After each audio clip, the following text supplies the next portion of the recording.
हेर्नुहोस् है तपाईँहरूले पानीहरू चाहिँ कस्तो पानीहरू आइरहेको छ है यतातिर हेर्नुहोस् पानी हो।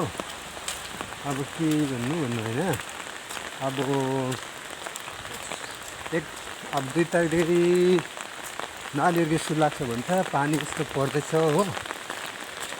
कसरी स्कुल जान्छ होला नानीहरू, कसरी पढ्छ होला है। यताको मान्छेको उल्टा पो स्कुल छुट्टी दिँदो रहेछ। यो पानीको टाइममा चाहिँ 2 महिना छुट्टी दिएको भए राम्रो हुन्थ्यो होइन।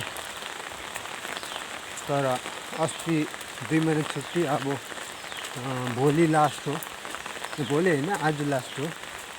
खासमा चाहिँ 1 तारिक स्कुल लाग्नुपर्ने हो, तर सन्डे 1 तारिक भएकोले गर्दा चाहिँ अब भोलि 1 तारिक सन्डे 1 तारिक भएकोले गर्दा चाहिँ अब सोमबार चाहिँ 2 तारिक चाहिँ स्कुल लाग्नेछ होइन।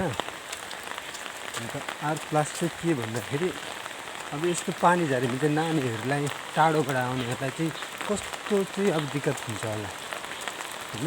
आउनु जानु, नानीहरूलाई ल्याउनु, बसमा चाहिँ अब पर्सनलले गई ल्याउनु पनि त अलिक झमेला हुन्छ। कोही त रुखपातहरू बेसी छ होइन, रुख लडिरहेको छ कता कता, अब बिजुली बत्ती छैन होइन। हेर्नुहोस् है कता कता त रुखहरू लडेर बिजुली बत्ती छैन नि। पानी यस्तै परेको छ हेर्नुहोस्, पानी खतरनाक पानी आइरहेको छ। अन्त यस्तो पानी डरलाग्दो, योपालि त फर्स्टमै यस्तो डरलाग्दो पानी पर्दैछ। अन्त योपालि चाहिँ खतरनाक पानी आयो फर्स्टमै। अब 2-3 महिना चाहिँ अब यत्तिकै छ पानी होइन।